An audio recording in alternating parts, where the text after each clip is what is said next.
जय हिंद प्यारे बच्चों, कैसे हो आप लोग। आई होप कि आप सभी अच्छे होंगे, आपकी पढ़ाई बहुत अच्छी चल रही है। तो आज की वीडियो हम लोग क्या सीखने वाले हैं, देखिए समीकरण को हल करना। ये हमारा कक्षा 8वीं का है, एनसीईआरटी का, ठीक है, पुराने बुक के अकॉर्डिंग है। अगर इसको आप लोग देख लोगे तो आसानी के साथ में कोई भी समीकरण आप लोगों को देंगे तो आसानी के साथ में आप लोग क्या कर लोगे, सॉल्व कर लोगे। तो चलिए इस क्वेश्चन को हम लोग सॉल्व करते हैं। यहाँ पर 4 क्वेश्चन मैं लिया हूँ, ये पहला, दूसरा, तीसरा और ये चौथा।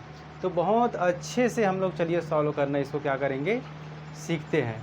तो देखिए पहला क्वेश्चन मैं ले रहा हूँ यहाँ पर। पहला क्वेश्चन को हम लोग सॉल्व करते हैं। तो पहला हमारा है 3x = 2x प्लस का 18 है। तो इसको सबसे पहले हम लोग क्या करेंगे, सॉल्व करेंगे। तो देखिए क्या करना है, जब भी हम लोग सॉल्व करेंगे तो जो ABCD वाला दिख रहा है, ABCD A से लेकर क्या Z तक, उसको एक साइड रख देंगे। और जो गिनती वाला है 1 से लेकर जितने भी गिनती आप लोगों को दिखेगा, ठीक है, 1 2 3 4 5, इस प्रकार से जो भी दिखेगा आप लोगों को उसको क्या करना है, एक साइड कर देना है। तो यही करना है हम लोगों को, गिनती वाले को एक साइड और ABCD वाले को एक साइड। तो देखिए ये 3x है यहाँ पर, तो x को इस साइड ला लेते हैं हम लोग, ठीक है। सबसे पहले 3x है, अब इसको 2x। एक चीज़ और देखना यहाँ पर, जो प्लस माइनस का है, ठीक है, ये देखिए यहाँ पर लिख देता हूँ प्लस। जब इस साइड लाएंगे तो ये क्या हो जाएगा, माइनस। और इसी को जब माइनस को जब इस साइड लाएंगे तो हो जाएगा प्लस हो जाएगा, ठीक है, इसी साइड, ठीक है। ये इधर लाएंगे तो प्लस हो जाएगा। और जो भागित है उसको उस साइड ले जाएंगे तो ये हो जाएगा गुणा, और गुणा को इस साइड लाएंगे तो भाग हो जाएगा। माइनस का प्लस हो जाएगा और प्लस का माइनस हो जाएगा, और भाग का क्या हो जाएगा, गुणा हो जाएगा, और गुणा का भाग हो जाएगा, ठीक है। तो देखिए प्लस 2x है यहाँ पर, ये गुणा में है, ठीक है। अब ऐसा नहीं कि 2 को बस उठा के इस साइड ला देना है, ये दोनों एक साथ हैं। तो ये हो जाएगा प्लस 2x है, तो इसको उठा करके बराबर के इस साइड लाएंगे तो ये हो जाएगा माइनस का 2x। और इधर क्या है, बराबर में है, ये बराबर में क्या बचा हुआ है, 18 बचा हुआ है। गिनती वाले को एक साइड रख दिए। अब चलिए 3x में से 2x, देखिए एक ही है, इसके पास भी x है और इसके पास भी x है, मतलब एक ही जात के हैं ये लोग। तो इसको हम लोग क्या कर सकते हैं, घटा सकते हैं। अगर x यहाँ रहता और यहाँ y रहता तो नहीं घटा सकते। क्लियर हुआ, यहाँ x है और यहाँ पर भी x है, इसलिए हम लोग क्या करेंगे, घटाएंगे इसको। तो 3x में से 2x घटाइए, तो 3 में से 2 घटाओगे तो कितना बचेगा, 1x। तो 1x बचेगा, तो ये 1x लिख दिए, और ठीक है। और 1 को कभी कभी जब x के साथ में 1 रहता है तो इसको नहीं लिखा जाता, तो x बस लिखे। और बचा क्या यहाँ पर, 18। तो ये जो निकल के आया यही हमारा x का मान निकल के क्या आया, 18 निकल के आया। तो इस प्रकार से आप लोग सॉल्व करिएगा।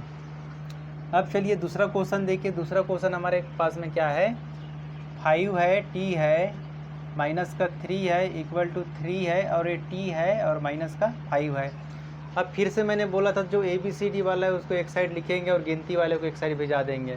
तो देखिए t है 5t और ये 3t है, तो इसको इसी साइड ला लेते हैं एक साइड, क्योंकि यहाँ पर t का मान निकलेगा। तो ये 5t और ये प्लस का 3t है, इसको उठा करके इस साइड ला देते हैं। तो देखिए प्लस का 3t है, इस साइड लाएंगे तो माइनस का 3t हो जाएगा, इक्वल टू ये -5 पहले से है, ये -3 को जब उस साइड भगाएंगे 12 के, ये जो बराबर के उस साइड, तो -3 है, तो ये हो जाएगा हमारा प्लस का 3 हो जाएगा, ठीक है।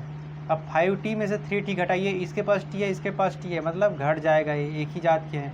तो 5 में से 3 घटाइए, कितना बचेगा, 2 बचेगा, और ये t बचेगा, ठीक है।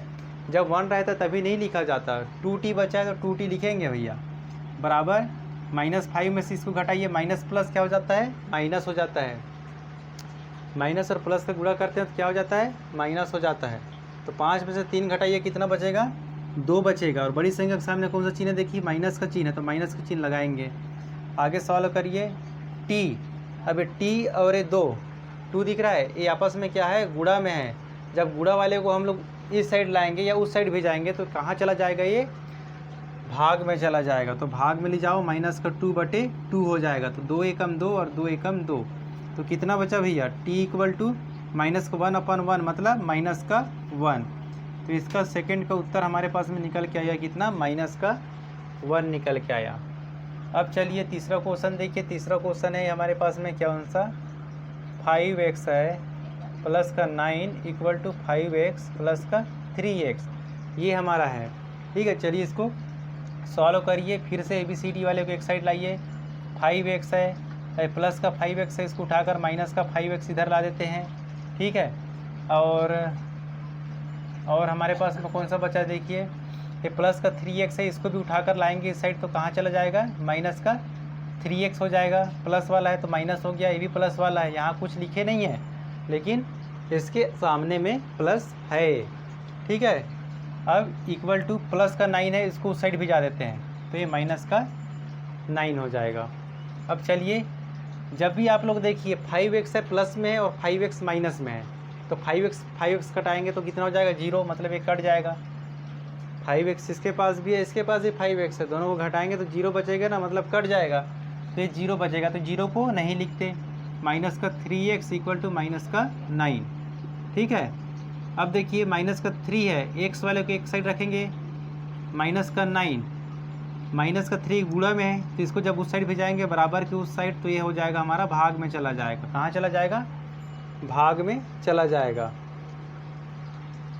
ठीक है।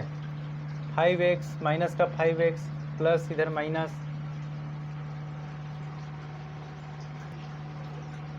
तो देखिए ये कितना हो जाएगा हमारा, 3 कम 3 और 3 तिया 9, तो x का मान क्या निकल के आ रहा है, माइनस का 3 निकल के आ रहा है, तो यही हमारा उत्तर हो जाएगा। लेकिन ये वाला क्वेश्चन हम कहीं गलत किए है शायद, ये जो है हमारा ये सिर्फ 5 बस है, ठीक है, ये 5 बस है हमारा, ऐसा है कुछ क्वेश्चन। तो मैं अगर उस टाइप रहता तो ऐसा सॉल्व करते। इसको थोड़ा मैं मिटा के आप लोगों को बता रहा हूँ जो बुक में दिया हुआ है, ठीक है। थोड़ा मैं गलत क्वेश्चन लिखा था, ये यहाँ पर क्या है 5 बस है, ठीक है, तो ये कटेगा नहीं। थोड़ा इसको सुधार कर हम लोग फिर से सॉल्व करते हैं। तो ये 5x है और ये इसको हम लोग उठा कर लाए, इधर 3x हो जाएगा माइनस का बराबर, इधर 5 पहले से है, इसको हम लोग उधर भी जाएंगे तो माइनस का 9 हो जाएगा। इसको घटाइए, 5x में से 3x तो बचेगा 2x, बड़ी संख्या के सामने प्लस साइन है, इक्वल टू 9 में से 5 घटाइए, कितना बचेगा, माइनस का 3 बचेगा। कितना बचेगा, नहीं माइनस का 3 नहीं, माइनस का 4 बचेगा। अब देखिए 2 गुणा में है तो x इक्वल टू क्या हो जाएगा, माइनस का 4/2, काट दीजिए, 2 एकम 2, 2 दूनी 4, तो x का मान कितना निकल के है, माइनस का 2। कुछ इस प्रकार से है, बुक में क्वेश्चन ऐसा है, मैंने थोड़ा गलत कर दिया था इसलिए उस प्रकार से हम लोग सॉल्व किए थे, लेकिन आप लोग दोनों तरीके से सीख गए, ठीक है। अब चलिए चौथा वाला क्वेश्चन देखिए। चौथा वाला क्वेश्चन क्या कह रहा है हमारा, चौथा क्वेश्चन कह रहा है 4z प्लस का 3 इक्वल टू 6 प्लस 2z है, क्या है 2z। इसको सॉल्व करिए, z वाले को एक साइड लाइए पहले, 4z और ये प्लस है इस साइड लाएंगे तो माइनस का 2z इक्वल टू 6 पहले से, प्लस का 3 को साइड भी जाए, माइनस का 3, 4z में से 2z जब घटाओगे तो कितना बचेगा, 2z बचेगा। और बड़ी संख्या के सामने में क्या है, प्लस साइन है, इसलिए प्लस साइन रहेगा। इक्वल टू 6 में से 3 घटाइए, कितना बचेगा, 3 बचेगा। अब z का मान क्या निकल जाएगा, 3/2, ये गुणा में है। अब जब गुणा को उस साइड भेजाते हैं तो कहाँ चला जाता है, भाग में चला जाता है, ठीक है। मैं बार बार बता रहा हूँ आप लोगों को। अब यहाँ पर हम लोग 4 क्वेश्चन सॉल्व कर लिए और चारों क्वेश्चन कुछ इस प्रकार से हमारा सॉल्व होगा। उम्मीद है आप लोगों को बहुत अच्छे से समझ में आया होगा। मैंने आधे क्वेश्चन को लिया था जो एक कक्षा 8वीं का है, ठीक है, एनसीईआरटी का, तो आधे क्वेश्चन को हम लोग क्या किए इस वीडियो में सॉल्व किए हैं। तो चलिए मिलते हैं हम लोग नेक्स्ट वीडियो में, धन्यवाद।